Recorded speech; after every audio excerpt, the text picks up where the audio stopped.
evening and welcome to Through Black and White Eyes for another show tonight. Quick one on Dan Ashworth joining us. We've got a special guest coming to join us. It's Mike. You'll have probably seen him on the show if you've watched our Premier League review. Hi Mike, thanks for coming on. Yeah, no problem. How are we doing?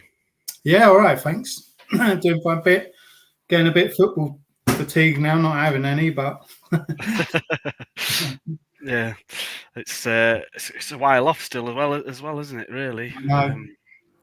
We normally have the World Cup, won't we? But yeah, we've got England. England, is it? Nations League. Nations League, yeah. That's about it to look forward to. But that's just a practice cup, isn't it? Really. Yeah, exactly. So we've got some comments first. Evening, Richard. Evening, Davey. So we're talking about Dan Ashworth. Finally got announced yesterday, subject to obviously Premier League clearance, which obviously won't be a problem. It's just a formality.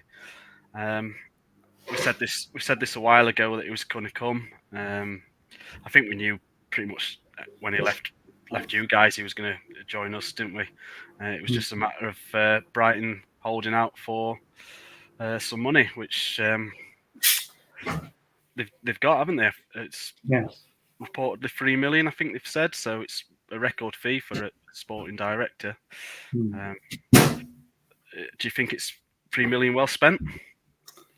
I think so. I think that probably sort of shows how reluctant we were to let him go. So it's sorry. So yeah, it's that sort of speaks volumes of that. Of how important he was to our club.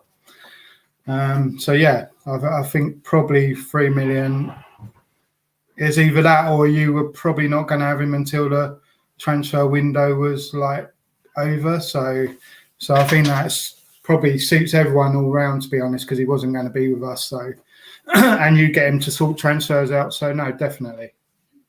We'll look at a couple more comments for the next question because they're coming in a bit. Evening, Paul. Evening, Barbara. Yeah, it should be a good one. We've got all Mike's knowledge tonight. Evening, Foxy. Sign of the decade. Yeah, I believe he's going to be the most important sign this summer for sure. Probably our best sign this summer. Yeah, I agree.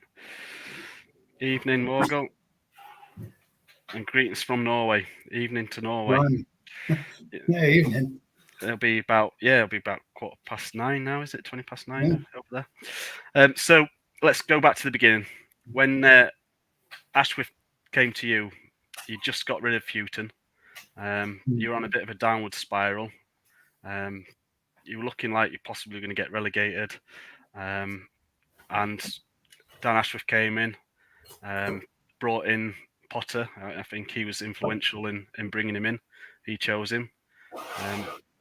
I think you've had a few choice managers before him, and then I say you landed on Potter, who's fantastic. He's been fantastic this season. What do you make of Dan Ashworth's involvement in that recruitment side? Yeah, so basically Chris Houghton done an amazing job at our club. His remit was to keep us in the Premier League, and obviously Tony Bloom and Paul Barber wanted to move the club in a completely different direction, different style of football. Chris, bless him, is real kind of old-fashioned style management, quite defensive, and Potter's kind of more forward-thinking. He's what I would call tactically fluent. So during a game, you might see him change the team 2 or 3 times. But I think with Dan Ashworth, we have to go back a bit further. So Dan Ashworth appointed in the England setup to create what they call pathways. So you'll hear a lot of that banded about pathways. What are pathways?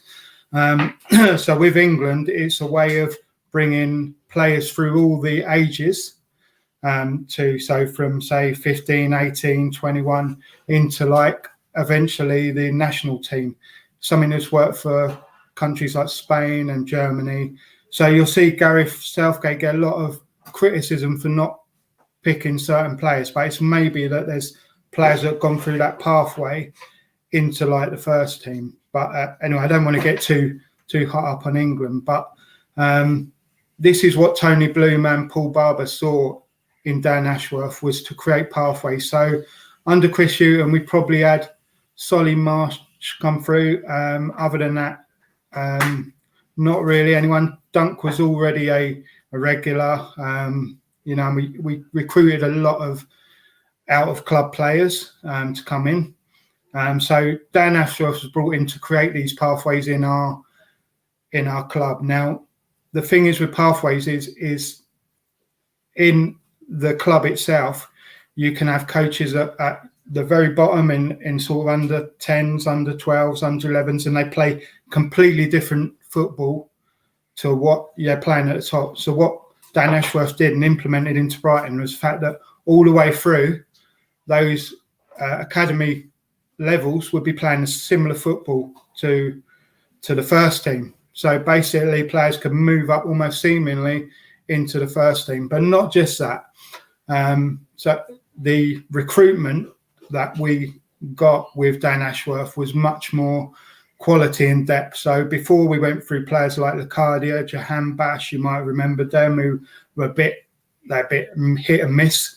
They had the odd good game, but on the whole, they're a bit of a failure in transfer markets. So we then went from players like that to players like Adam Lallana came in, Tariq Lamptey we got from Chelsea, because Chelsea didn't have a pathway. So he saw Reece James and Azpilicueta in front of him.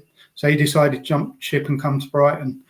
Then we started recruiting players that we hadn't even heard of. And there will be some Brighton fans who would have heard of them because they play FIFA or whatever. But players like Casiado, Sarmiento, these sort of players who are from South America, I'd never heard of them. They've come in and they're dynamic players and they fit into the systems that we play. So the whole restructuring of Brighton was centred around Dan Ashworth and his appointment.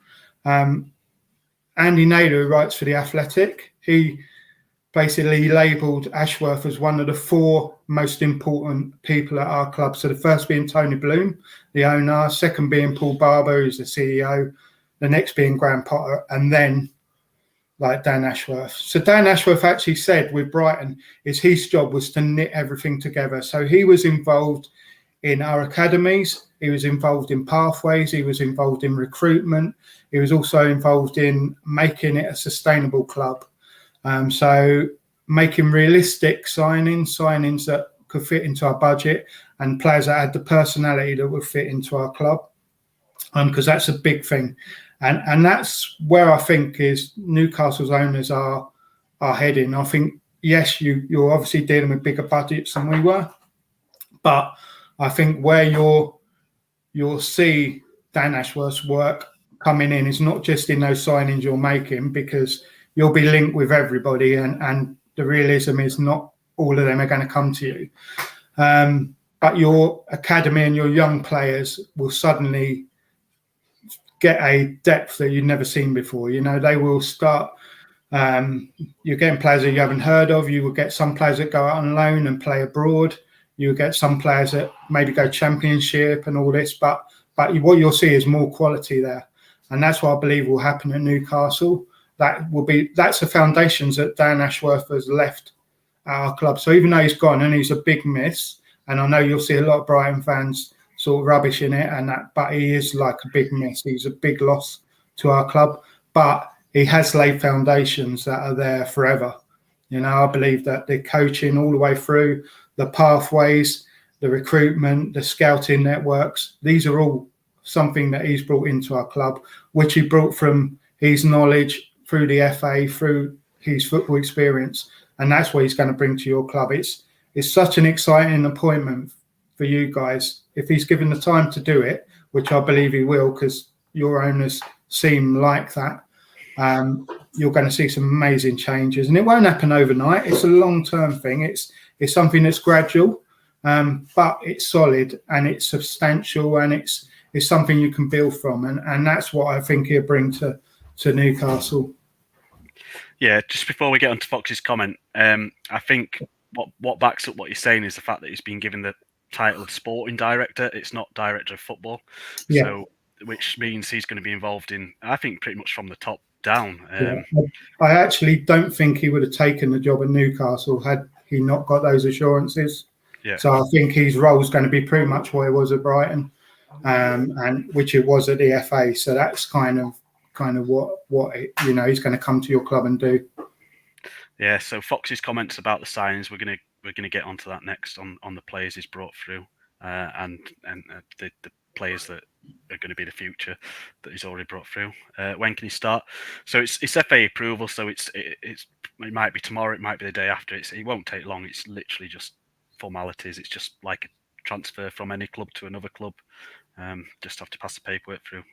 It won't get blocked or anything like that. There's no need to worry. It's just, let's say, formalities. Sorry, who Seagull's got to replace him. Well, the next comment is David Weir. He stepped in, didn't he? He's been David Weir's actually been appointed now officially, and we've got Gordon Greer, who's a former player involved in academy recruitment. So David Weir, basically, when the rumours came out about Newcastle and Dan Ashworth being linked with Newcastle, the club appointed David Weir as his assistant to work alongside him in case this actually happened. So again, it was kind of a bit of a shrewd appointment by Tony Bloom, so that he could see the way Ashworth worked and maybe pick up a few tips and maybe contacts from him. We've got a new member, so Ray Morton, all the way from Norway, was it? Thank you for joining the channel. Much appreciated. Chris Hughton is unlucky. He should not have been sacked at the Toon and did well at Brighton. I agree. I mean, it was harsh for him to be sacked at Newcastle. We were sitting 10th or 11th when they got rid of him. And for a world-class manager, Mike Ashley said, and then in came Alan Pardew. Like you say, I mean, he did well at Brighton under the circumstances, but I think they wanted to go in a different direction to Chris Hughton. You only have to think what contacts Dan has in his little black book. He worked his magic with England, set up, and he could. We're going to get on with the England stuff as well. I mean, Mike's touched on it briefly with the pathways stuff, which we was instrumental in bringing forward. Don't forget to like and subscribe, people. Yeah, appreciate it if you could hit the like button if you're enjoying the show. Like a nice academy like Everton or West Ham had. Will Ashworth bring in a proper top scout because Nixon doesn't know top talent? Well, you say this, but I mean, in fairness to Nixon, we ended up with Guimaraes and Trippier this season, and they're quality players. So he obviously does know a player. Now he's got a budget. The difference was, I mean, Steve Nixon was at Arsenal for years, don't forget. And the issue we had was when we brought Steve Nixon in, it was under Steve Bruce with no money. And he'd been with Steve Bruce for the last 2 years, I think, with Wednesday, and I can't remember the club before he was at. Again, with no money. So it's a lot different this time round because he's got money to spend. And I think Dan Ashworth helping him and getting involved in the negotiating will be massive, especially with Eddie Howe involved as well. We've got John in the background, so we'll bring John into the stream. Hi, John. Big up to you, John. Big up to you, Mike. Hope you're okay, guys. I do apologise. I was on the show, but I'm here. So I'm here. You haven't missed much. We just was going through the Dan Ashworth's recruitment side on bringing in a replacement for Chris Hughton and bring Graham Potter in. That's pretty much where we're up to. Cool. Don't forget to like that. Do we always say that one? Yeah. Man United missed a trick not signing Ashworth. They're crying out for someone of Dan's ilk to get them into shape. Well, John's just finished his Man United show, so John, what do you think? I mean, he was rumoured last season to go to Man United, wasn't he, Mike? And it never happened. Yeah. And they brought in Ralph Rangnick instead, who since deserted them as well. So yeah, wow, probably a big mistake not bringing him in. Mm-hmm. But I think again the ambition and the projects something that Dan Ashworth can get behind, because, like Mike says, this pathways thing, it's got a raw, everything at Newcastle's raw. He can go in there and completely gut it bottom to top, and just start bringing in some players that can start in the academy and work their way into the first team, which Newcastle have missed for a long time. I mean, the last player that came from Newcastle Academy that was any good was, you're probably talking Shearer, aren't you? That far back, and he went to 2 clubs before he came to us. I mean, we've had Steve Taylor, played decent level. They played Newcastle. Obviously, we had Ramage, Dummett, but I mean, top quality world class signings. Probably Alan Shearer, the last one. John, do you agree? I'm gonna have to agree. I mean, we had some players come out as well. Olivier Bernard is one of them as well, from the youth as well. Came from Lyon, went to the development, then he came to the first team, and this guy was absolutely fantastic. But apart from that, though, I can't forget anyone else. To be fair, I mean, you mentioned Dummett there, probably Sean Longstaff when he fixed up, probably Matty Longstaff as well. He tried, but started well, and then it just went downhill a little bit, sort of thing. But we need to sort of under 23s and under 18s, because at the minute, though, John, it's just poor, and it needs to be fixed up now. Do you know what I mean? ASAP, because I want to see young players come through to the ranks as well to the first team, right? But apart from Dylan Stevenson, right, apparently he's been doing bits as well, and probably Joe White. I've not seen much of it. Who else is going to come through? Which players now for the under 23 is going to come to the first team in Newcastle is going to make it? I just can't figure it out in a minute. I really cannot. And it's a shame, because we're supposed to be the hotbed of football, by the way. Yeah, young players come through. You look at like Liverpool, they come through. You got Arsenal to an extent, they come through. You got Brighton and whatever, that sort of thing. But unfortunately, right, for us, right, we spend all that money, right, on youngsters, right, to make it through, and it hasn't worked out. And that's down to Mike Ashley again. We had 14-year incompetence, right, of this, right.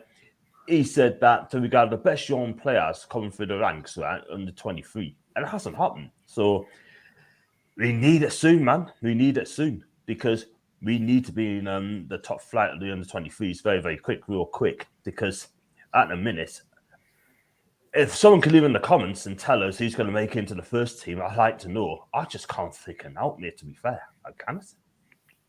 Anthony says, great signing now, a good commercial director to sort out FFP, and we're flying. Well, we've just appointed someone for commercial, the guy that's on the board at Saudi Golf. So, yeah. So we're looking pretty good in the boardroom now. Howie for coming purely through the ranks again. Yeah, Howie's another one, but I say I'm talking of a world class, like Michael Carrick that left our academy and went elsewhere and won everything. We haven't seen, for me, we haven't seen anyone since Shearer that ilk. I think you've hit on the head, because if you sort of listen to Shearer's interviews, the reason why he left Newcastle to Southampton was that, we talk about pathways again, is he saw a route from Southampton's academy into like their first team, which he wasn't going to get at Newcastle. So if that's what's been happening at your club, that's something for long-term sustainability. That's something you have to change, and that's something that's happened at our club. And it's a foundation there that's there for good, and not every year you will get like world-class players coming through, because it just doesn't work like that. But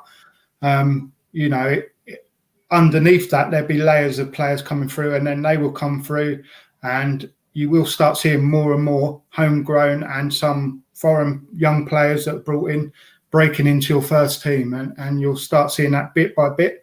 And eventually it adds quality and saves you money, and more importantly, millions of pounds on the transfer market that you'll be saving, because you're bringing someone through that system who knows how the first team plays. And that's the key. The academies and the ages underneath your academy all have to be playing the same way, and all have to be buying in to the same idea, so they can then make that transition into the first team. That's the key, and that's what Dan Ashworth will do to your club. Yeah, I mean, I'd love to see a Lamptey type signing come from nowhere, cast off. I mean, Chelsea's a good place to look for wasted time. Absolutely. Yeah, absolutely. Chelsea, Man City. There are a lot of rumours that PIF are trying to buy Man City's head of scout for youth. Yeah, there is. There's he was at Arsenal before Man City as well. Another one that was at Arsenal. Good. He's good. He was a youth scout before, being head of youth. So yeah, he'd be a good addition if we do get him. Elliot Anderson, yeah. I mean, Elliot Anderson is not quite there yet, but he's showing potential, and he's had an unbelievable loan. But it's in League Two, don't forget. So hopefully, again, Dan Ashworth can come, bring him on.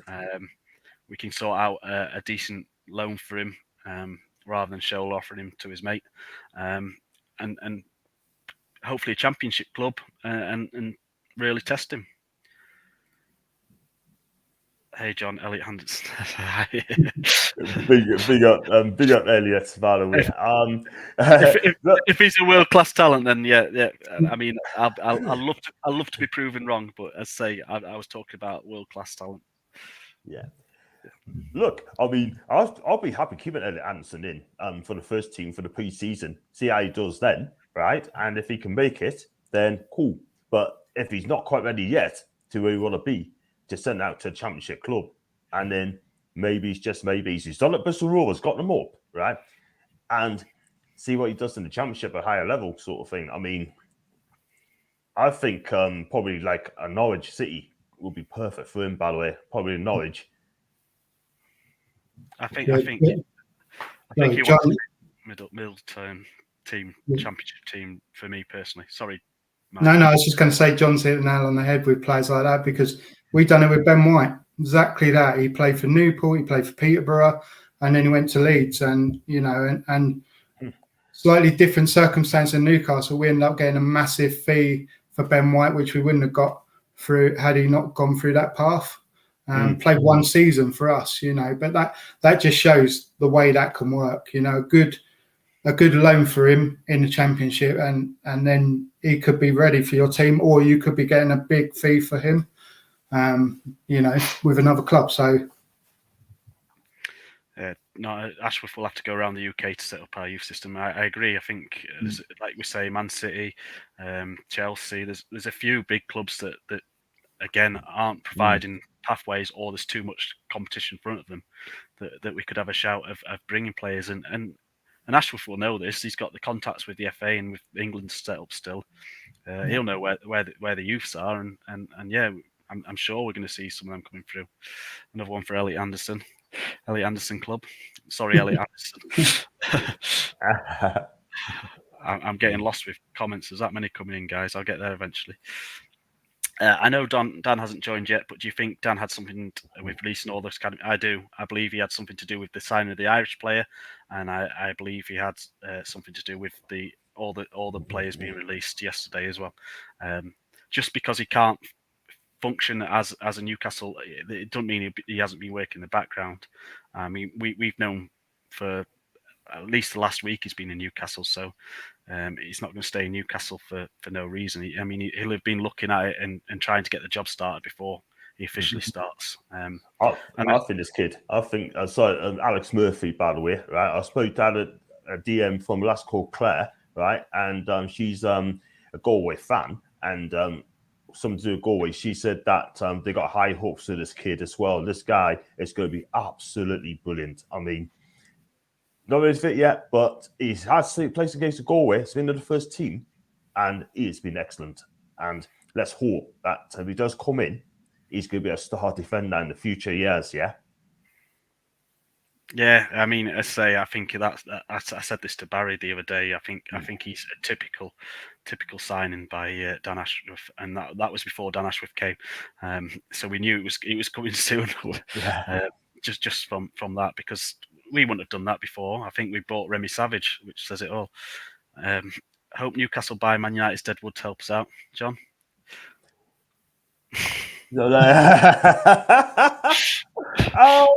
I'm not commenting, man. I mean, I know what you mean, but some of those. I mean, let's be real. I mean, if I was a Red, I'd give it to the fullbacks because they aren't good enough. None of the fullbacks are not good enough. Yeah, but look, like I said, we want to buy proper players. Thank you very much indeed. Not running at Edwards, nah. I mean, Henderson. I'm happy. Henderson's a private Henderson. signing. 100%. He could be a keeper for the next 10 years. Shea given type 100%. keeper. And someone that Dan Ashworth will know well. Because again, with Pathways bringing him up, he went to Sheffield United and he didn't really get his chance last season at Man United. So it'd be nice to see him come through and give Dubravka some proper competition. Being a bit dicey for coaches, troubles leaving lads confused. What's the ideal Clark replacement for me?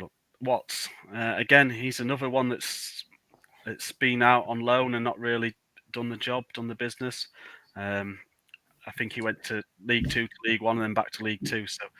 So again, we've got to give him time. And Dan will be going through the whole academy, won't he, Mike? And yeah. No, without a doubt. And this is something that you'll see, because I think the Irish guy that you signed, we were in for as well. So I think that that sort of signing, you'll see more of those sort of things happening. So yeah, but he would have probably been in talks with whoever's been in your academy already. So I'm pretty sure he'd have an idea of what's going on and who's good enough, who isn't. Yeah. Before him, Gaza. I think that means before Shearer, Gaza. I mean, there was Waddle and Gaza at the same time. There's a few came through that time, didn't they? But again, didn't last long at Newcastle. We moved on to other teams. Bobby Clark walked out to join Liverpool as no pathway. Yeah, I've heard that as well. I mean, he must have known something right in the academy as well, especially under our system, Steve Bruce, Mike Ashley as well. He knew straight away. And I can't blame the kid. I really cannot blame him. And Lee Clark come out and he wasn't very happy about it at all, the way our club is at the minute. So you have to let him go. If he's going to be happy at Liverpool, and I think it'd be good, then let him do it. Yeah, I mean, Lee Clark was another one that came through the academy, and I mean, he was a great player. Really good. But yeah, I mean, he wants to do best for his son, doesn't he? It's not about him supporting Newcastle all his life, and Bobby supports Newcastle. He's got to think of his future and a pathway to playing first team football. And he wasn't going to get that at Newcastle because they neglected the academy massively. Agree. Sorry, Michael Carrick wasn't at Newcastle. He was a youth club, then went to West Ham. Yeah, I mean, he was a Newcastle-born player. I know he played at Wallsend and never went to our academy, but that's what I was saying. He went elsewhere, but he was a talent from the northeast that should have been in our academy. Quality of facilities to help. That's another thing I was going to ask you, Mike. Did Brighton do anything with their facilities and training? I mean, we had already. So I think this was one of the reasons behind Dan Ashworth's appointment is Tony Bloom had already built or financed a state-of-the-art academy. So it ploughed 70 million into an academy, which is like such a good academy, but we're not seeing any fruits coming through that. So with that in mind, Dan Ashworth was brought in to bring some of those fruits through. Which, so if you haven't got those facilities at Newcastle, I'll be gobsmacked if plans are not being put in place to do that.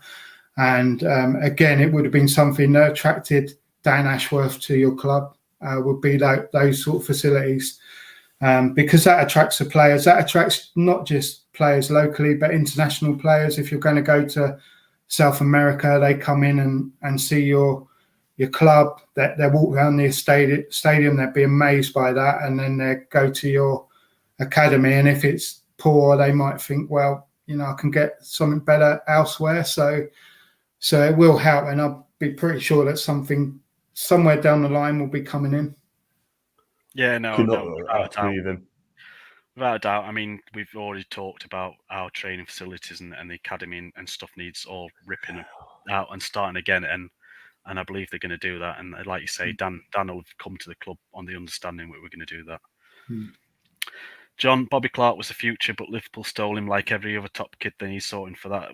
That's what the top teams do. They've got the money, they've got the pull, they've got the training, they've got everything to bring the top players in. Hopefully, Newcastle are going to be a team that's going to be able to do that in the future themselves. So, evening, Rich. We might be the richest club in the world, but the foundations of any great club is your youth policies and good young players. Exactly that. I agree. Let's hope we get a new training facility up very, very soon. And they are going to build it. How long it's going to take to build up, people, I don't know. But it could take a couple of years before we actually see the new training facility up as well. He just mentioned there, he desires to get international players come in, right? Basically, they just don't want to see the stadium. They want to see everything, do you know what I mean? And everything has to be up to scratch. Hopefully in the next couple of years, sort of thing. You got the stadium, you got supporters, but you got to sell the project and say, look, you're going to get new training facilities in, because what we've got in a minute, I don't know if you've seen it, mate, that our training facilities is absolutely rubbish. Absolutely. It's like a paddling pool. So it's like a park from the 70s, man. It is absolutely poor. It really, really is. And every time I've seen that training facility now, I just cringe every single time. It is a joke. And I'm amazed that top players come to Newcastle and they must be thinking, flipping heck, what's this? You know what I mean? But we've got serious people now, and I hopefully now things are going to get better. Yeah, it's good that they're starting out the back of house before they go on the front of house. So we had a January window which was necessary to keep us up. I mean, we had to do that. But now that before we've done any business, they've sorted out the back room, 2 new directors, two knowledgeable guys, one at sport in general and one knowledge in football is probably second to none. I mean, it's they're doing it the right way, and it's certainly going to be exciting times ahead. Shola, was Shola world class? I mean, he was a cult hero. Don't get me wrong. We've all done the hokey cokey with Shola, but was he a world class player? Look, he was good, but I wouldn't say he's world class. If he was world class, he probably ended up playing for Real Madrid. But let's be real. I mean, he's a good hard working player. I'll give him that, and he does score important goals. And remember that first game we had against Dennis Wise, when Dennis Wise went through him, and he still went nose to nose with him. Yeah, that was absolutely that was funny as heck. That and he's toughened up. Are you talking about Sammy Obi? I think you're clutching at straws. No, sure. No. The comment was Sammy, so I think he's clutching at straws a bit now. Oh, right. You said world class, but didn't mention Sammy Obi. Oh, man, sorry. I think he's still playing, and was he in Notts Forest? Or one of the Amiobis is not Forest, wasn't he? So no, I think he was. I think he played for Bolton, then Forest. I don't know where he is now. Yeah, so might see no clue. Ideally, he needs to go to Blackburn or a Huddersfield. I think we're talking about Elliot Anderson here. Yeah, I think we need someone, and he needs to go to a club that's mid-table, chasing playoffs. In my eyes, we don't want him to go into likes of a Norwich or one of the teams that's just been relegated, and he wouldn't necessarily get in the team because it's a big step up from League Two to the Championship. Don't forget. It's also important that he goes to a team who plays similar football to what you're playing. There's no point in him going to a team that plays like long ball or a direct style of football. So that'll be a factor as well, who he joins. So someone like Blackburn is a good shout. We've lent players to Blackburn who have really helped their development. Van Heck, who's probably going to play in the Premier League next season, is a case in point laying into the Maccans. So saw that. Yeah. No way. So watch out for Van Heck next season. He played. Yes, I love it. Imagine him getting Maccans promoted. Problem is that Newcastle won't find a talented kid till they build that new training village to attract the best youth kids around, get proper staff for the under-23s and below. We are interested. Well, we don't know. We might have signed a talented kid from Ireland already. I mean, a lot of people are saying he's the real deal. So, there's no harm if we can get players in. Say Dan Ashworth's got that reputation in the England setup. He's got the reputation for this pathway and believing in bringing youth players through. That reputation will be enough. If they still can play on a pitch, the reputation will be enough to bring them over, not just the facilities. And we are working on the facilities. We've said, the owners have said, we need to knock down the training facilities and start again. So I believe we will have some state-of-the-art facilities coming soon. In Chelsea's youth director, I don't know what you mean there, James. There's a lot of comments that I've missed. So. Are we not in for the Man City scout who deals with youth? Yeah, we are. We've spoke about him briefly. He was a youth scout at Arsenal and then head of recruitment at Man City. So Dan wants to bring him in, which hopefully if he comes, it'd be a great addition. Mm-hmm. Look at Liverpool once a week. The kids train with the best players in the world. They do, but they don't have Bruno Guimaraes. That's the thing. This is it. Liking you, Andy O'Brien. Oh dear, don't remind me. He was Northern Irish, not Irish. We are looking at Leicester's wonder kid centre back who was at Forest. He's a top talent, 18 and no pro contract. Yeah, I've heard the reports that we are looking. Well, there's been a few names mentioned. I mean, that's what you're going to get, though, isn't it, Mike? When Dan Ashworth joined the club, you're going to get linked to the best youth players out there that are not tied down to pro contracts yet.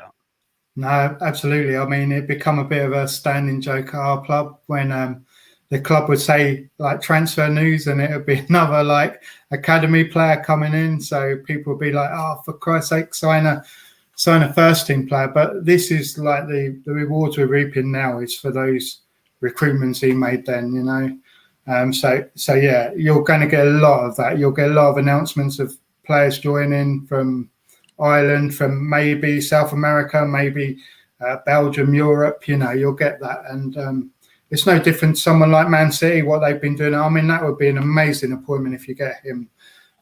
Their depth of their academy is amazing, and if you've got a pathway, you think of the players like Delap, who probably is not going to make it for years at Man City. You know, if you can get players like that at Newcastle, that's like something else. I mean, to give you another example, Dan Ashworth, 3 years ago, we were trying to sign a player called Darwin Núñez, who no one had ever heard of. You know, and then we were talking sort of 35 million, and that was a Dan Ashworth like target. So you know, that's the sort of players that he was targeting for us then. I know you've been linked with him as well. So yeah, so that's 5 million. yeah, exactly. So that's the quality of player that he's going. You know, you're going to be going for as well. So it's not just about academy; it's about recruiting for your first team, but recruiting sensibly and players that are going to fit into the whole ethos of the club. Has to be the right personalities, the right playing style. But you'll see all this happening, and it's a real exciting time for you. Honestly, it's such a good appointment, such a sensible appointment for owners who've got like money to burn, you know, and that shows that their interest in you is not just a superficial, you know, we're going to bung all the money at your club and that's going to be it. They've got serious intent for your club. You know, they've got foundations that they want to lay. They want to build something in Newcastle which propels you into the elite of the Premier League and hopefully into Europe in years to come. So you should be excited, rightfully. You know, this is up there. Those signings will start coming, and you'll see that. Yeah, I mean, we knew this when the Rubens got involved in the deal because they own a lot of Newcastle. They do a lot with the race course in Newcastle, and they do a lot in the area, and they support the charities and they want to build a community, and they've always said when they first came in that they want to build something at Newcastle, not just at the football club, but in the community, and that's brilliant. That's just what you want to hear, isn't it, John? Yeah. I have to agree.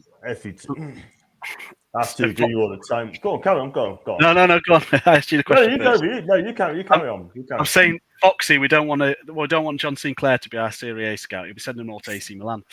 Well,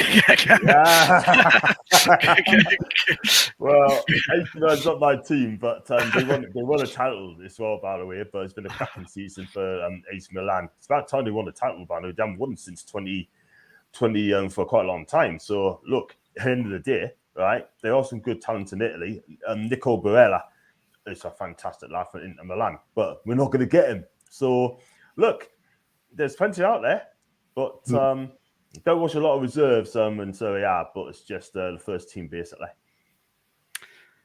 Ben Nelson, that's the guy at Leicester that was interesting. Bobby Clark is one we should not have let go. He will be world class. We didn't have no choice in him going. We didn't have a pathway. We didn't have any way of him getting into our team. And his dad, who is a Newcastle legend, pulled him out and took him to Liverpool. And you've got to respect that. Off topic, Fun 88 staying for next season. No, in a word. I've heard that as well. I mean, they said that you don't think it's going to be the same next season. You don't think it's going to be that next season then? No, I can't see it. The Saudis don't approve gambling. It's illegal in the country, so they're not going to have their sports team, which effectively we are with their sports team, wearing Fun 88. It's just not going to happen. Can't see it. If Fun 88 have got another year, which people are coming out and saying they have, which I was told it ends tomorrow at midnight tonight. It ends. But if they have got another year, then I can see PIF having no sponsor on the top and just seeing the contract out without a sponsor, because they just won't allow us having that sponsor. But I'm pretty confident we'll have a new sponsor tomorrow, revealed tomorrow. Can't see it. We need to find the next Beardsley, best ever player. Well, I mean, what a player he was, old Pedro. Yeah. Probably one of the most underrated players at Newcastle, in fairness. I mean, Cole the goal wouldn't have had half his goals if it weren't for Peter Beardsley. He's been brilliant over the years. 2 spells in Newcastle. When he came out for a second time, I thought that guy was better and better and better. He wasn't like a 30, 31, 32-year-old player. He's more like a 22-year-old player. That guy is absolutely brilliant. I mean, skillful, exciting to watch. He gets you off your seats, and you know what it is, right? He just brings you younger players to learn from him and make himself a better player. But Peter Beardsley, what a player. Fun 88 was extended because of takeover. Now it's finished. It should go next month. Yeah, it should go at midnight. That's when it should go. But we'll see. I mean, the proof's in the pudding, isn't it? We'll see tomorrow if we get a new sponsor or we don't, or if we might not even get anything. I mean, it's all hearsay at the minute. Exactly. Mike met 2 Brighton fans in Turkey last week. Watching games with them, have to say, top lads. That's good to hear. We got our fair share of idiots, believe me. But so that's where your other 2 fans were. They're in Turkey. Yeah, exactly.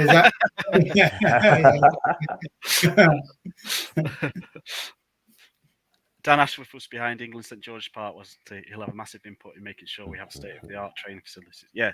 So Dan Ashworth was massively involved in what Mike said before, pathways, which was something that put in place to bring players through from all youth levels through under 16s, 18, 17, 18, 19s, 20, 21s, and then into the first team. And that was a project that was meant to be done across all the clubs in the Premier League. And yeah, the St George's at Burton was built. That was the state-of-the-art training complex for all England teams. It wasn't just the senior teams; it was all the youth teams as well, and the women's team. Because it's not just men's football, is it? Dan's been involved in women's football as well, Mike, hasn't he? Yeah. We just had facilities built, our academy for the ladies team in Lancing. So they're training at the same facility that the men's use. The only shame is they're still playing Crawley and not Brighton. So that I think would be the next option. But yeah, we've got academies running through girls to the women. So similar philosophy going on there. Yeah, and I can see that happening at Newcastle. I mean, Amanda Staley's a fan of the women's team, and she wants to see it succeed. And I think this Dan Ashworth appointment is not just for the men's first team, not just to bring the academy up to scratch. It's the whole shebang, basically, women's team as well. Remember, the training ground upgrades have been put on hold by the council. It's just planning permission. I mean, it's all planning permission. You've got to get that, whether you're building a shed in your back garden or what, you've got to get planning permission. So it's not being put on hold. It's just we've got to get approval. I hope he's better at finding players than you are at playing pool. I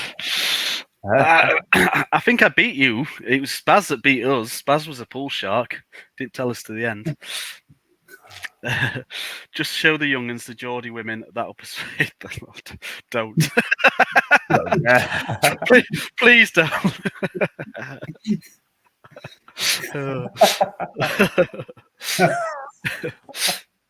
Wow. Just think of how many good young players have left Newcastle because of poor policies in the youth system. You can go back years, not just under the Ashley era. You can go back years, and that's been the case.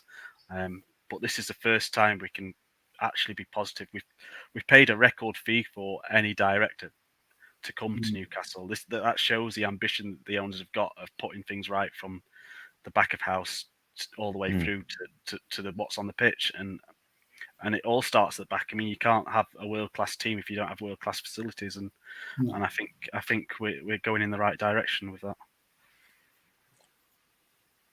He was fun like Luar. I remember Luar.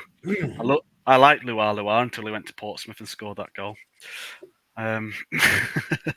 Wow, absolutely. I mean, look, he's done brilliant for us, by the way. He should not have played in that game against for Portsmouth against us. He should never have done it. But whoever decided to allow him to play in that game, it is investigated, because he should not have played that game at all. Well, whatsoever. Well, they changed the rules, didn't they? The Premier League changed the rules after that, and it was put into place that you couldn't play against your parent club if you were on loan. Yeah, but what they do, though, in Italy, right, if you loan a player from, say, Milan to, say, probably Sassuolo, that player can actually play against a parent club. So it's different in Italy. So you can actually play against your parent club in Italy. Yeah. It's just the Premier League. It was a Premier League rule. Yeah. My sister lived near Amiobi. He rang the cops one day to report a burglary. Later, he apologised to cops as he had the party and trapped it in his own house. Wow. Borough maybe not as close to fit, but if you get lads, they ask you to bring a friend over. Well, yeah, that's one way of recruiting players, isn't it? I suppose. bring your mates over. Some nice Northern Milan dishes, please. Is that for you, John? I think. They've got some lovely foods in Italy. Lovely food. Milan's is pricey as well, by the way. But look, it's a beautiful city. If you've not been before, I suggest you go. Henderson, Botman, Lodi, Paqueta, Diaby, Calvert-Lewin, top six. I mean, if we got them, they probably would be top six, but I can't see us getting all of them, unfortunately, as much as I'd love us to get them all. John? It'd be a brilliant transfer window if we get a lot of them, but like you said, it's not going to happen. Before they get, we've got to have to be realistic as well, by the way, to go into transfers as well. This is going to upset a lot of people, but I've put Ivan Toney on that list as well, because look, he had to go away and learn his craft, yeah, learn his trade at Peterborough and Brentford, right? But I still think with Ivan Toney, I think he's still there. He's proven in the Premier League with Brentford. He scored 14 goals this season, 6 of them with penalty kicks. But if you put him to a slightly better team and play the right way, play for his strengths, I think he'd be all right, because I still think he's a good player. But that's down to Eddie Howe whether he wants to bring him. That's a realistic signing there. People say, "Oh, don't get him back." Yeah, he ain't worth the money. But I'm afraid to say that's how much he's going to be. But also Calvert-Lewin, again, people don't want him as well. But he's been getting better under Frank Lampard. Whether he'll leave Everton, I don't know. But I think he may have to because of the FFP. So if you do get Calvert-Lewin, then I won't have any problems at all, or Ivan Toney for that reason as well. But Botman, I still need to go to Milan. Lodi, he could be gettable if we stump up 35 million quid for him, by the way. Paqueta's going to be complicated. Diaby, I think Leverkusen wants to keep him, yeah? And they're going to put a 70 million price tag on this guy, and I just do not think Newcastle's going to pay for it. But with Diaby, they've already brought a replacement in, haven't they? Huslock has come in. Oh, right. I didn't know that, but if that is the case, then go on. Cracking player as well. Cracking young player. He's one that's going to be. I mean, Serie A is going to be in for a treat with him. Going there. To be fair, Serie A. He's gone from Serie A to the Bundesliga. Yes. What's the guy's name again? Huslock. Hzloek. I think it is. Oh yeah. He came from Sparta Prague, right? Czech Republic International. Yeah. They got high hopes for this guy. I mean, this guy is supposed to be really good. I haven't watched him, but I've heard a lot of things about this guy. He is going to be absolutely brilliant. And the Bundesliga will suit him to the ground. I think he'll fit in straight away. So, but yeah, another good talent.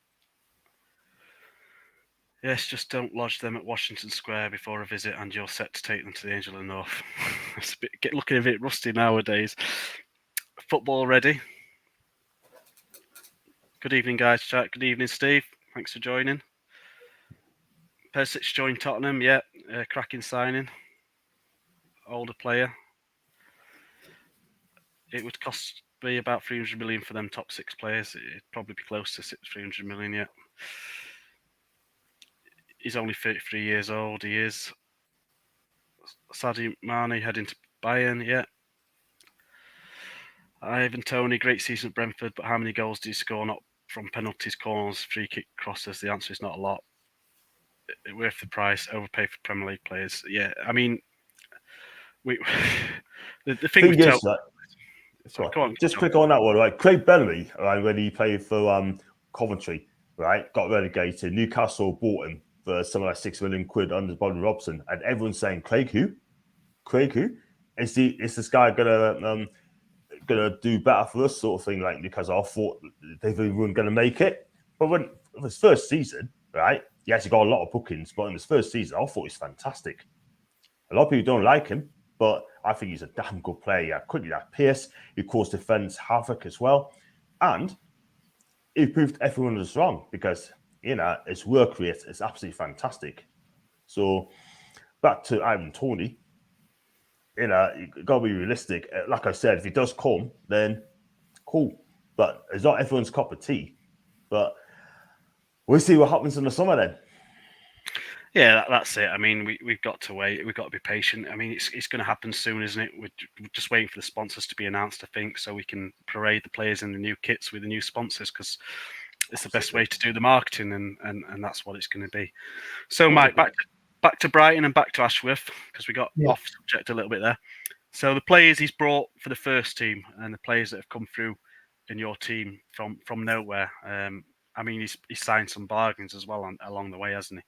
No, absolutely. I mean, like you alluded to Tarek Lamptey, who basically player he knew through the England setup, not getting a game at Chelsea, not likely to, because he was in front of him, Reece James and Azpilicueta. So Brighton bring him in, and he becomes like a regular star. He's had a few injuries, so not so great for him this season. But you can see the ability of the player there. Caicedo, who's an Ecuadorian, anybody in Ecuador would tell you that Caicedo is like the next big thing for Ecuadorian football, and amazing player. Couldn't understand why we signed him, not playing him. Had to explain how it works in England, slightly different to Ecuador, and the fact that players don't tend to come in and work straight away, so they tend to go out on loan and come in. But amazing recruitment, Dan Ashworth.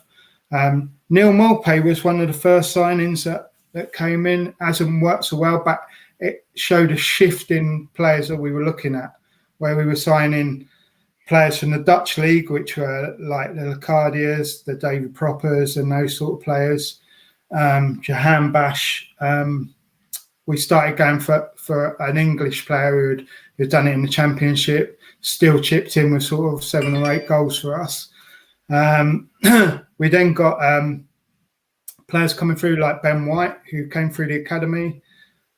Sanchez, who, I mean, if you think Matty Ryan was our goalie, established Australian international, had sort of 3 really good seasons with us, and then Dan Ashworth coming, the pathway is there for Sanchez to come in and be our goalie.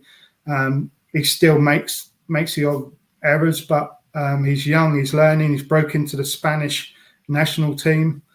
So the quality now, Cucurella, one of his last signings, who got players player and fans player of the season. So all these, we've got Stephen Alzate, we've got Jeremy Sarmiento. These are all players who are there in our team and around our squad. Mwepu, who's Zimbabwean. So they've come in, and these are signings that Dan Ashworth was really involved with, that has just improved the quality at our club. And it's a depth of quality, not just players that were first team ready, but players that are under, that are there for the future. We had Paul Van Heck, who was at Blackburn all season, who got their player of the year. Matt Clark, who got player of the year at West Brom. These players are coming. We've got a player called Evan Ferguson, who will go out on loan in the Championship next year. These are all players that are potentially going to sustain us for the next few years. Either we will get fees for them, so we get big transfer fees, i.e. Ben White, which probably Basuma is going to be the next one who goes, who wasn't an Ashworth signing, but we're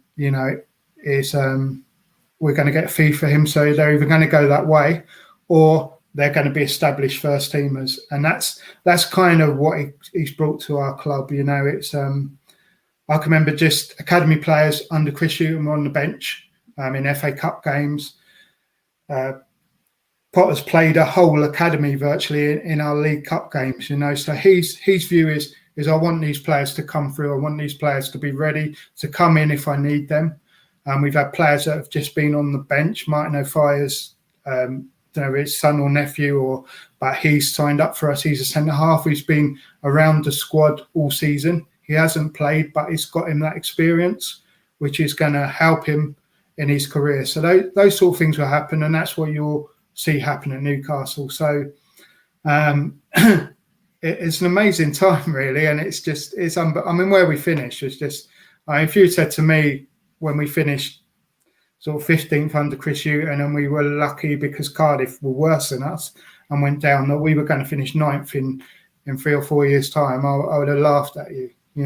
It's the improvement is there, and last season it was there as well. We just didn't score the goals, but I think if we had scored our predicted goals, we would have finished about 6th. So the quality's there, and you can see it coming in. And that's what Dan Ashworth has brought into our club. That's what he's implemented. That's made, and I believe with us, they're going to be there forever. I think that's now the vision that the club's embraced, and they've taken it on. He's now given people under him that experience, and that's what he's going to do for Newcastle.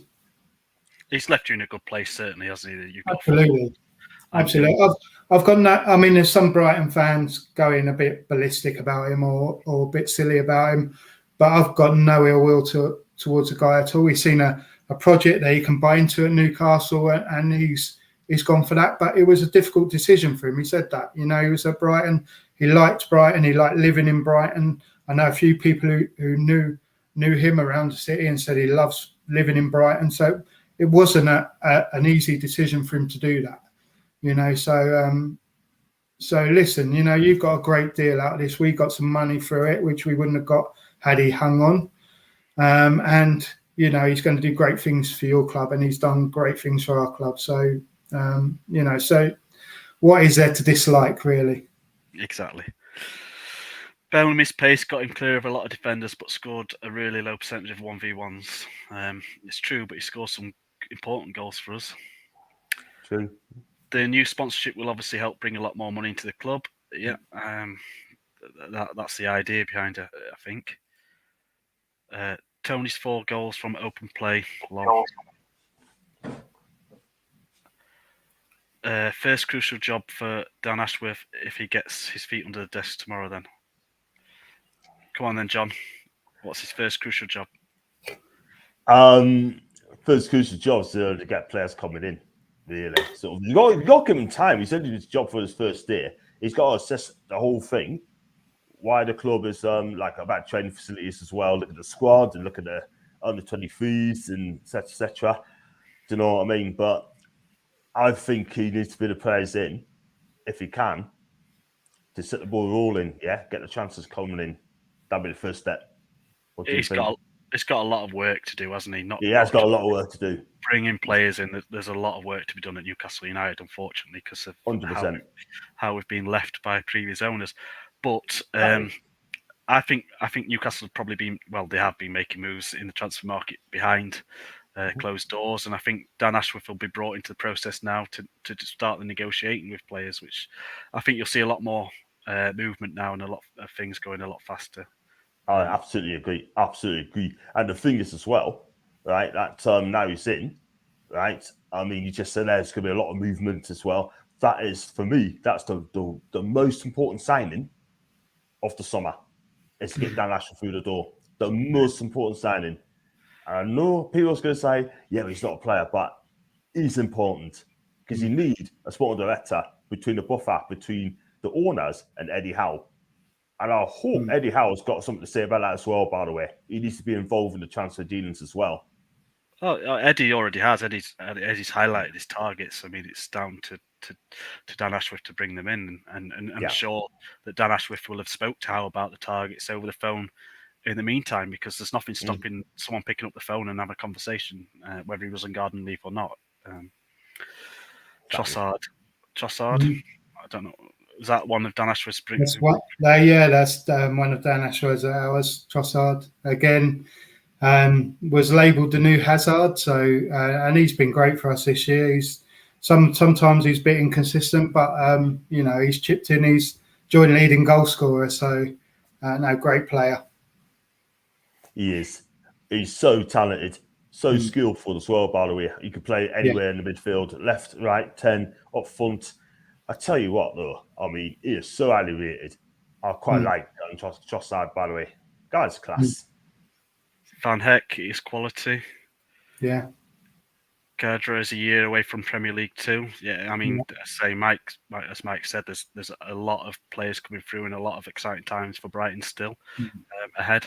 Whether that's, like he says, bringing players in that will command high fees, or whether it'll be players that will sustain the team and play first team football. Did I hear that investment in new facilities and youth and women's football helps us with our financial fair play? I don't think it affects financial fair play. So I don't think we'll get penalised for spending 70 million on a new state of art training, if that's what we do. Cisco's next one, kid currently on loan at Libertad. I don't know who that is. In Paraguay, absolute baller, only 18. That's a player we've been linked with and been trying to. We almost signed him, and he wanted to be paid in Paraguayan, whatever they have over there, and we were like, we're not touching that. That's like you come over here, you get paid in English sterling. That's it. So it complicated the deal. I think his agent was at one of our games. I think he's at the Man United game. So the deal allegedly is back on, but we'll see. But you talk to anyone who knows anything about South American football, he's the next big thing in Paraguay, if that means anything. But he's allegedly a wonder kid, so if we get him, it'd be a great signing. But I think the deal's quite complicated. Well, we've got Biggie. He's another Paraguayan if you want one. Mike, can we have Basuma, please? Well, I don't think Basuma's going to go anywhere just yet with what's hanging around his with the court case and everything that's going on at the minute. So he's got 1 year left on his contract as well, by the way. Yeah. Should that all calm down, then you might see him move on. Like John's just said, he's got a year left, so Brighton will obviously want to sort it out. Whether that means selling him or extending his contract, it won't happen until the court case is settled, will it, Mike? No, I think that's right. I think he hasn't been charged with anything, and it's looking like I don't want to sort of assume anything, but the longer it goes on, the more you wonder whether there's anything to answer there. But it's just been hanging over him all season, So we'll see. But I'd expect if he gets sorted out, we'll sell him. I don't think he hasn't sort of made any intention to sign a new deal, so I can't see us letting him go for nothing. So I would think he would go, and the fee is being banded around is 45 million for him. So so we'll see. They're all wanting to nick your players now, Mike. He came to talk about Don Ashworth not us nicking all his players. First job. Listen. Casado. A few years ago, I watched Basuma play at the Emirates for Brighton, and I was like, I think I've seen one of the best players to put on a Brighton shirt for a long time, and this year I've seen Casado, and he knocks Basuma out the wing. Man United could have signed this guy for 4.5 million. He is an absolute baller. He's destined for a massive future for a bigger club than us. The guy will undoubtedly be a club legend for us. He's such a good player, and only young. And I'm really looking forward to seeing him in the World Cup, because it's going to be amazing, like watching him playing for Ecuador. This guy is absolutely brilliant again. Every time I watch this guy, he's just so impressive. Man U must be kicking themselves now. They must be kicking themselves big time. And then you still installing, you pay the money, and the rest is history. He scored the first goal, by the way, did he, against United? He did. He did. Yeah. And this guy is brilliant. If Dan Ashworth does the same thing like he did for Brighton, get these talented South Americans in, is he going to just go for South American players, do you think, for Newcastle? Or do you think now he's going to just go worldwide? I think it'll be more than South America. I think there's a pool in South America, so there is players out there to be had. Obviously we got McAllister, who's another player who's really good. Yeah. So I think that obviously Man City have just signed the guy from Alvarez, Julian Alvarez, real athlete. Yeah. So there are players out there. So I wouldn't be surprised if you went out into that market with Ashworth. But I think also we got Matoma from Japan, who's coming over for us next year. So I think it will be a worldwide thing rather than just a purely South America. But I think there is a massive pool of players out there. So I wouldn't be surprised if you do see a few players coming from that direction. I do as well. I agree. I do as well. Because, if they wanted to grow the brand, then they're going to bring players from China or Japan or these teams that will buy the shirts everywhere. That's what they want. That's what Man United have got. Man United sells more shirts than near enough the rest of the Premier League put together. And that's just because they're worldwide known in China, Hong Kong, all the work they did in the 90s. So, yeah, I think that we might even see a Saudi Arabian youth come through the academy. I'd be surprised. Who's the first transfer coming? Who first in player-wise? Have to be a striker. It's got to be a striker. And, like I said, for me, I've got a choice of three. One of them's going to be an elite striker, which I don't think we're going to get. I'll go for Osimhen for Napoli. And realistically, possibly Tammy Abraham, or I've got to go Ivan Toney. But it's going to be one of those three. I doubt it's going to be one of those lot, but at the end of the day, we definitely need a striker going to come in. And the sooner we get one, preferably in June, the better. Yeah, I think Henderson will be our first signing unveiled. Cool enough. Yes, John's in the house. Now. My second team now, Brighton. Our Twitter community were a delight when Dan Burn came over to us. The majority have been a pleasure through Dan's appointment too. Yeah, they have. In fairness to them, they always nice about Dan Burn coming in, and majority have been a pleasure about Dan Ashworth as well. So hopefully that continues when we steal more of your players. Hopefully, Empu next. Is it Empu? In the midfield, the one who scored against Arsenal, second goal. Is it I don't know if I pronounced his name. Yeah. I tell you, he's a baller. Yeah. Him. He's a good player. Yeah. He is a baller. He is, right. An African, so another continent that was scouted as well. Yeah. Dan Ashworth will have more of an impact on the club than any player will. That's what we've been saying. Top to bottom, he'll have an impact across everything. Women's team, first team, youth team, academy, everything. Probably still Barca. They just need to ship a few players out first.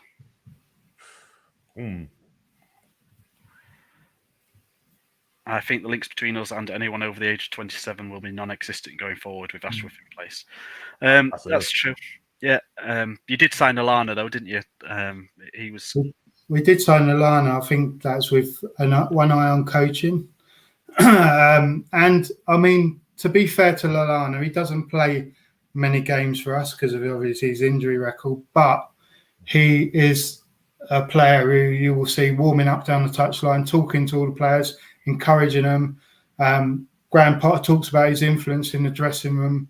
Same with Danny Welbeck. You can't buy that experience. So yes, although you will see a shift in the age of players you bring in, you can't underestimate that sort of experience at that level of football. The guys won Champions League, so to bring that through to our players and that experience is just invaluable. And so yes, although it's nice to have the longevity in those signings and the age, I wouldn't be surprised if you did bring in a player like you can see Tottenham have done it with Perisic.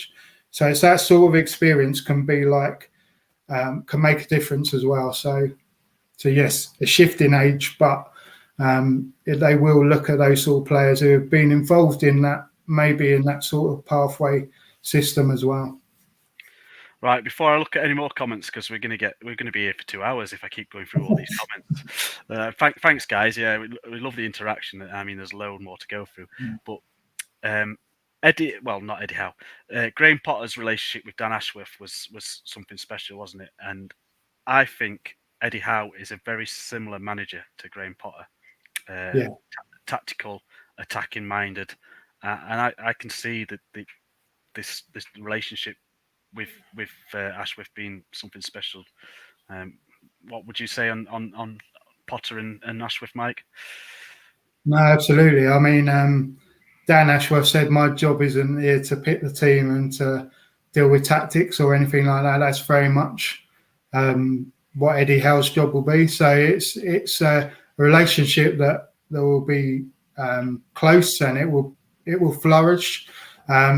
He will have input into the players, the type of players that he wants, and there'll be like loads of communications. They'll work well together because, like you say, similar personalities, similar footballing philosophy, and he'll want to see, like I said, he'll want to see that going through all your youth levels, that style of football going all the way through.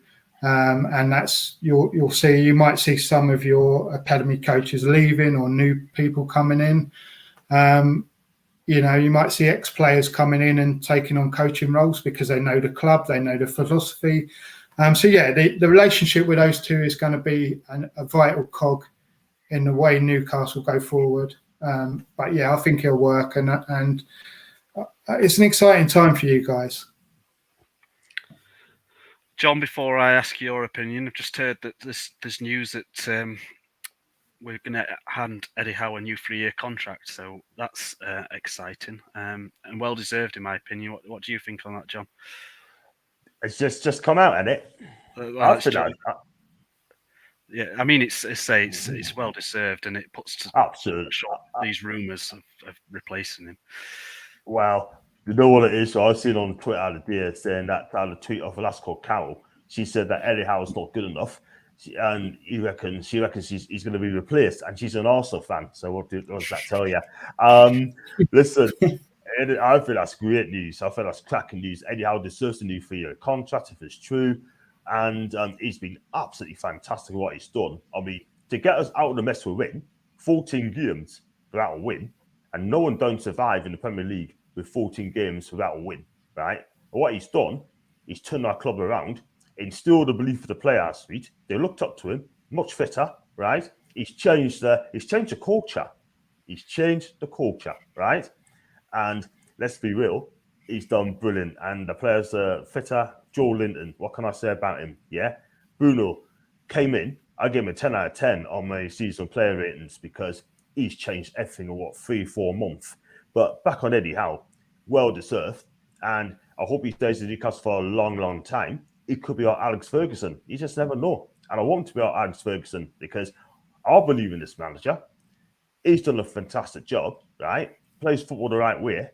And now we've got Dan in the background now. I think we're just going to get better and better and better. Sorry, Mike, but at the end of the day, I think it's going to be great future for Newcastle United. And if Eddie Howe signs that new 3-year deal, then big up, and well deserved. Yeah, like I say, I think he's a similar manager to Potter, and I think they're gonna work well together, Ashworth and Eddie. Especially with, I mean, Eddie's an English manager that's possibly one that could be England manager in the future, and that's got to be something that the FA are looking at, and possibly with Dan Ashworth bringing players through and seeing how he manages. There might be talks of that hopefully in a few years, like a long time. But yeah, I'd say he's done a really good job. But he did an amazing job at Bournemouth. Let's not be wrong. And he's done a cracking job at Newcastle. He's done, yeah. Where were we? Comments. They are not able to register Kessie or Christensen for free. They're in real trouble. No way they can afford lower than. I think that's Barcelona again. Yeah, it came out in the press that Barcelona are struggling to renew contracts financially and stuff like that. So that might be the end of the Rafinha and Lewandowski rumours. Don't forget to hit the like. And Kessie, yeah. Don't forget to hit the like and subscribe button, guys and girls. That's a weird one for me, that one, John. Kessie leaving AC Milan when they've just won the title. But well, I've got to be honest with you, I blame Milan for that because they knew how many years left he had on his contract. The final year, right? They offered him a new deal. He turns it down, right? That's what I would have tried and sold him there and then. But I'm a big Kessie fan. I love to take him to Newcastle. Do you know what? We should be all over this guy. That means making the highest paid player, right, for the club. So be it. Because Kessie is a box-to-box midfielder, right? He can score penalties. He can score free kicks. He can shoot, yeah? And he's an all-around action player as well. I mean, I smashed the wage structure to get this guy along, yeah? But we need a midfielder, yeah? Do you know what? I have no problems taking Frank Kessie, right? If that means not getting Paqueta. Because I think Frank Kessie is just as good, right, than Paqueta. I'm a massive fan of Frank Kessie. And he'd be on the free. I'll take him on the free rather than pay 55 million quid for Paqueta. So we should be all over this guy. We need a midfielder. Go and get him. The transfer is free, but the wages aren't. I think she was on about Barcelona then, but it's fitting with your comment then. But yeah, I think we talked about Kessie back in January, didn't we? But we did. Barcelona came in for him, and we were no comparison, is there? But who knows if it's going the wrong way and he's looking for another club? Maybe they do. Question for you here, Mike. What did Mike think of Billy Arca's time at the club? He was a talent, independent Del Valle, but notoriously known as a bit of a drinker. Did Brighton release him or send him out on loan again?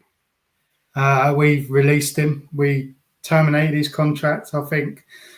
He came to the club recently, but we just terminated his contract. I think there's too much controversy around him and about his loans never quite sort of lifted off the way the way his potential was. So the club just said at the end of the day we're going to cut our losses and let him go, and that's unfortunately why he went. But I think we got probably Sarmiento and players like that because of him being connected to the club, that they heard a bit more about Brighton. through him coming to us. But yeah, unfortunately, he got released, so he didn't really do much for us. You know what it is, Mike? He got jail for drink driving as well, didn't he? He did, yeah, he did. He did. He was on loan to I think it's like a second division club, and he got done for drink driving, and his career never took off after that. It was a fresh start for him, and and we just said, that we were going to cut our losses. Newcastle's buying very strong players. we haven't bought anyone yet, but here's hoping, Mohammed. Here's hoping. Sorry, John. Yeah. I was just saying, back on Billy Aker, I don't know a lot about this player, but it's a shame. It's a young player, right? And he's got everything going for him, right? I mean, obviously, Dan must have got him, by the way. Tried his best, worked so hard to get him in through. Sent on a couple of loan moves, different clubs, right? And it just has to happen. It's a shame. He hasn't even kicked the ball fees. And it's a shame because he's a talented lad. But where he's at now, I don't know. No, I don't know where he's gone now. So probably back to South America. It's a Lure shame. 500k a week easily. It's a lot of money, that is, especially at his age.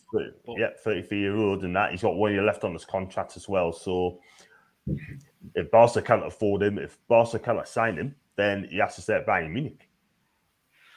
You want to hold those good players. I think that's one to you, Mike, there. It's going to be difficult. We have to be realistic. We're sort of punching above our weight at the moment, so we're not a top 6 club. And we're always going to have the likes of Basuma where they don't sign another deal because they want a bigger move, and they will use us as a stepping stone to get there. But hey, if we can get like 2 or 3 seasons out of these guys, then that's good for me, and it's bring some of the youngsters through that will stay a bit longer. Yeah, but if Barca ship a few out, that frees up some wage budget. It does. Whether they can and who they get rid of. Dembele maybes. I think it's saying Dembele. I've just skipped past a load of comments there. We've done that one. They already have Orba. I think they will leave him. If anything, they will free space for Kessie and Christensen. You'd have thought so. I mean, Christensen's a young player. He's played well for Chelsea and looks to be a decent talent. And Kessie, well, John's already commented on Kessie and how good Kessie is. So you'd have thought they would have made space for them if they can. McAllister was signed from Argentina's juniors. Brighton loaned him out to Boca Juniors at first. So I didn't know he's at juniors at Argentinos students. Didn't realise that, but yeah. No, we did. He's a professional. He's a professional, isn't he? He's a professional, good player. He is. I mean, he tracks back. He is. Yeah. He's developed that side of his game this season. The tracking back. The reason why we reloaned him out is because he didn't have enough experience to get a work permit over here. So we had to loan him back out rather than bring him in. But yeah, part of his game that he's worked on has been his tracking back, winning the ball. And he's so much improved as a player this year, being one of our players of the season without a doubt. And he's only going to get better, isn't he? I think next season you'll see even more from him. Yeah, absolutely. And he loves it in Brighton, loves being at the club, But again, he's someone who's said that he's got ambitions to play at a bigger level. So we have to be realistic as Brighton fans. It's going to happen, and when you're finishing 9th and sort of 8th or anywhere like that, clubs are going to look at your players because you're performing at that level. So it's just, it's a double-edged sword, and that's one of the things we've just got to accept. The quality of the show tonight has been excellent, fellas. Thanks very much, Mark. Thank you, Mark. Completely agree on the show tonight. The wife has been neglected. Thank you, Steve. I think Liverpool might end up landing him with Mane going the other way. Bold move that, especially with the players they've got at Liverpool now. They've signed that guy from Fulham, haven't they? They have, yeah. So he's kind of a winger. So Yeah, and they've got Jota and they've got the other Diaz. So I mean, they've got plenty of options there, haven't they? At the minute? Lallana was free for Brighton, so I don't think we would have issues bringing experienced players on the cheap for free. No, like Mike says, it was more of his coaching and what he was doing on the touchline and in the dressing room with all the youth players. I mean, we've kind of done that with Trippier already. I mean, Trippier's been out for 3-4 months and he's been instrumental still in the pitch, in the dressing room. So you need experience in your team, don't you? If you can't just fill it full of youth. Wasn't Ashworth part of the England setup when Eddie was linked to take over from Southgate? They probably know each other already. I without a doubt, they'll know each other already. Without a doubt. I hope Howe does with Newcastle what Ferguson did with United. But yeah, me too. I do. Me too. I mean, if you actually go back to Ferguson, if you think what he did with Man United is kind of what Ashworth has been doing all over the place. Ferguson, when he went to Man United, was improved the scouting network, he improved the academies. That didn't happen by accident. That those batch of players come through into that team. They started recruiting around the local area, and the quality of players that were brought in sustained them for years. And it's basically, that's the model that Ashworth has. If you want to take a sort of microscopic look at what Ashworth will bring to Newcastle, look at what Ferguson did to Man United, because that's what we're talking about. That sort of change from the bottom upwards, and that's quite a good analogy to bring it to Ferguson, because that's what he did at Man United. It was a stale club, and he injected something different. Yeah, which is why I stuck with him, because I mean, he didn't have a great start, did he, Sir Alex? But he was proved right by sticking by him. Yeah. I think Eddie and Dan will get on like a house on fire. I'd love to see Eddie move into some permanent accommodation and move the family up. I think he can be here for many more years to come. Well, hopefully for the next 3 at least, by the sounds of things. Barca are done for a long, long time. I want Paqueta because it helps. I don't know what it helps, but Paqueta, I mean, it's up in the air at the minute, Paqueta, isn't it? That's right. I forgot about the drink driving charge. He had a decent loan at LDU Quito, and now back at Independent del Val. Drinking catches up with you eventually. Unfortunately, it does wherever you go and whoever you play for and whatever level you're at. Drinking's caught out many a professional, hasn't it? Including one Geordie legend. Who could have been probably the best player in the world if he didn't have that issue.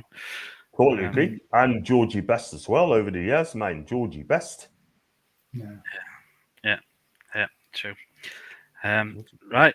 Well, I think we're coming up to an hour and a half. It was only meant to be an hour show, but it's been great. And obviously hearing about Dan and what he's going to do it's just mind blowing. It's just exciting times, and I'm really looking forward to seeing the next few weeks unfold. So thanks very much for coming on, Mike. Appreciate it. No problem. You're welcome. And John, thanks for coming on. If you all want to see John's channel, John Sinclair TV, there's a description there's a link in the description. So if you want to click on that and follow his channel and give him a shout out, a sub, and a like. And talking of which, if you've enjoyed the show, please consider hitting that subscribe button and the notification bell. And a like if you've enjoyed the show. We'd appreciate a like, because that massively helps the channel grow. And also, we've had one already, but if you want to consider being a membership, starts from 99p.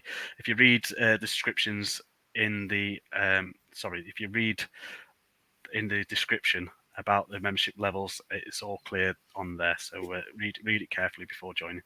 But that's it from us, guys. So thanks very much for joining us, and hopefully we'll see you all again soon.